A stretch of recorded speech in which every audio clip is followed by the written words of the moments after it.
Okay, so good day sa inyong lahat mga katropa, mga Kabalag TV, lalong-lalo na sa mga nagmumotor. Welcome back again. So, ngayon is November 12, 2023, Sunday.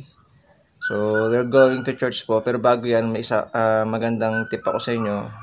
Ang vlog natin ngayon is regarding sa motor. So, learn from my experience, especially tungkol sa brake natin. Okay, so paenggan nyo to, especially sa mga bago, mga bago may motor o mga nagbabalak pa lang kumuha ng motor.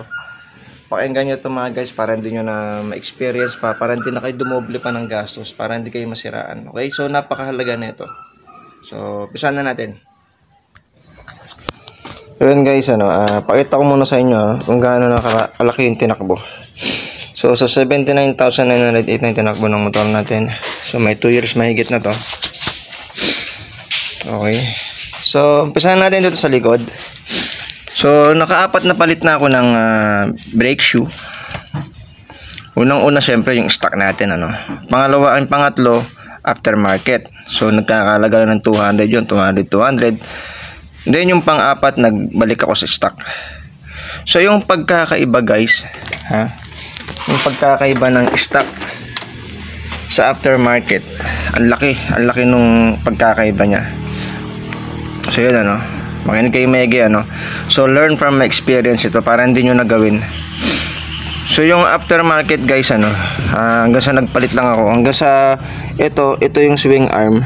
Ito kasi nga na-adjust natin kapag alam mo nang medyo malalim na yung brake doon sa may dito, sa may kaliwa mo.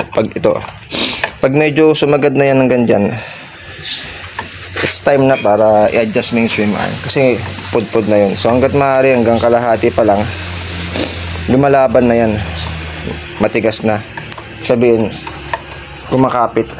Wag mo nang hayaan na halos sumagad na to dito, ang lambot pa rin. So kailangan hanggang maaari, kalahati pa lang, matigas na siya, lumalaban na. So yun guys, balik tayo dito. So yun nga yung nangyari. Yung pangalawang palit natin ng aftermarket hanggang sa pangatlong market, hindi siya yung ganun kakapit, kahit bagong-bago pa lang siya. So kahit mag full brake ka, kahit anong gawin mong full brake, medyo umuusad pa rin paabante yung motor mo. So hindi siya basa-basa huminto. At ang pangit pa dun guys, hanggang sa sumagad na ito dito, hindi masyadong nabawasan yung brake shoe. Ito yung nabawasan, yung mags natin sa loob. Numipis na nung numipis. Gawa nga ng iba yung materials ng aftermarket, mas matigas siya kaysa sa dito. Imbes na yung brake shoe ang mapudpod, ito yung napudpod sa loob. So sobrang nipis na nito. Kaya bumalik tayo sa stock. Pang-apat na palit natin, stock na yan. So ibang-iba talaga yung performance ng stock guys, kasi bagong salpak niya, pag brake mo talagang kumakapit ka agad, iba yung performance na binibigay niya, ang galing. Yun nga lang guys, nung pang-apat na palit na natin, halos ang alahati na yan, kasi sobrang nipis na, hindi mo na siya masulit masyado. Kaya ngayon, para sa mga bago, sa mga nagbabalak nag-aftermarket, huwag nyo nang hayaan na palaging aftermarket ang ilalagay nyo. Hanggat maaari stock na, kahit mahal pa yan guys, kasi ito yung pupudpurin niya yung mags mo sa loob. So yun yung mga experience ko sa paggamit ng brake. So yung brake is life. Napakalaga ng brake mga guys, kaya kailangan na ganda palagi yung brake mo, huwag yung mga mumurahin lang. Same lang sa procedure sa harap guys, Ito naman yung ninipis yung rotor disc mo kapag aftermarket yung gamit mo. Ito yung ninipis guys. Okay, so kung may mga katanungan kayo guys, huwag kayo mayang magtanong. So yun guys, hanggang dito na lang. Sana may natutunan kayo.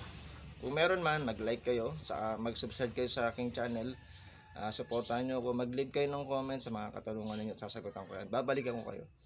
So hanggang dito na lang. Paalam sa inyo. Ride safe always.